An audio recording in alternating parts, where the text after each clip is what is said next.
Hey, Tyrann, congrats on the win. What can you say about this two-game stretch that Dan Sorenson has had? First the interception last week, and then now the big fumble, and just how far he's come since you've been here. I try to tell people last year, the guy's just so committed, man. Each and every day he's finding a way to, take the coaching and apply it. Not everybody can do that and then play at a fast level. He's communicating at a high level. He's making big time plays for us, game changing plays, momentum, swinging plays, and we expect that from him. He puts in a lot of work throughout the week, and I know I believe in him. Let's go next to Nate Taylor. Go ahead, Nate. Hey, Tyrann, I wanted to ask you about the idea of watching Patrick now in year 2 as a teammate. He's halfway through the season. He's only had 1 turnover. Just what impresses you most watching Patrick? That's funny because I was talking to C. Ward before the game. And how they show the stats on a jumbotron. And I was like, 1 interception. Like, I wouldn't want to play against that guy. That guy doesn't turn the ball over. He takes care of the football. He knows how to play the quarterback position. He knows how to make everybody, seem like they're involved in the game plan. And I'm glad he's on my team. Let's go next to Adam Teicher. Go ahead, Adam. Hey, Tyrann. You're always animated on the field during games, but it felt like you were a little more amped up maybe than normal today. Did you feel like did I read that wrong, or did you feel like maybe the guys needed a little juice going into this particular game today? Well, it's November. It's December football, January football.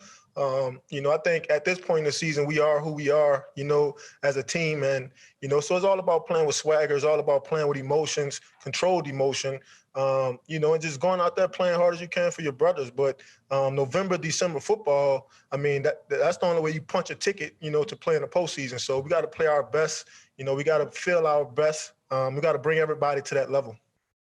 Let's go next to Matt McMullen. Go ahead, Matt. Hey, Tyrann. You're always talking about how this defense needs to finish. You really emphasized that. You guys allowed 2 first downs in the second half, even though you had a big lead, kept bringing that intensity. How proud were you of your group today for doing that?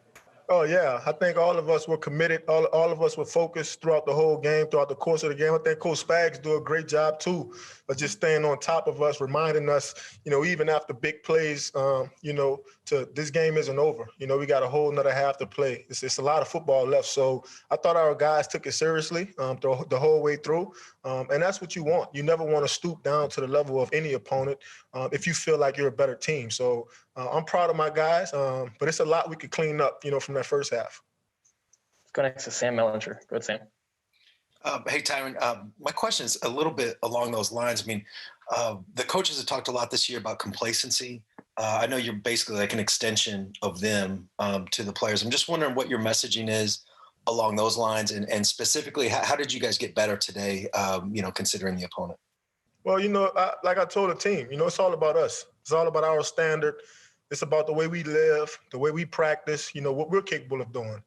So obviously you put a lot of emphasis into the teams you're playing, but at the end of the day, it's all about us, whether we are going to show up with the right kind of attitude. And, that's been the message as of late, is just showing up with the right kind of attitude, because we do put in some great work throughout the week, just believing in that process. And like I said, showing up with an attitude.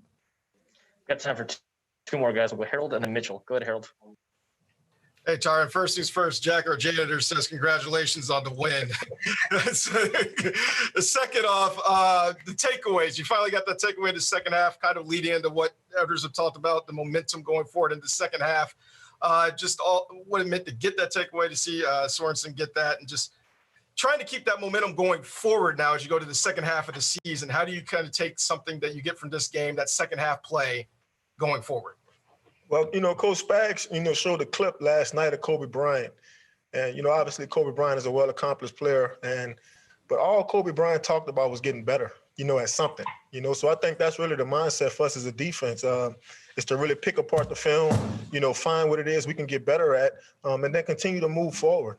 You mentioned Dan. He's been stepping up big for us, playing some big-time football. And we expect that. And we expect Dan to, up the level of everybody around him as well. So I feel like he's one of those guys. We'll go last to Mitchell Summers. Go ahead, Mitchell.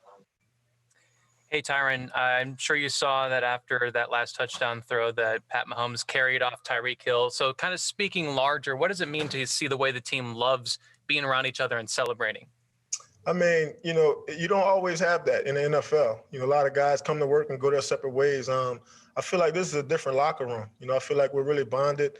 We really enjoy each other's company, and we love to compete with each other and against each other. We always try to find ways to make each other better. But at the end of the day, it's all about the team. It's all about embracing each other, committing to those relationships and, hoping that those kind of things pay off on the field. And so I think anytime you have our quarterback, who's kind of leading the charge, embracing everybody around him, it makes it easy for everybody else to kind of follow that suit.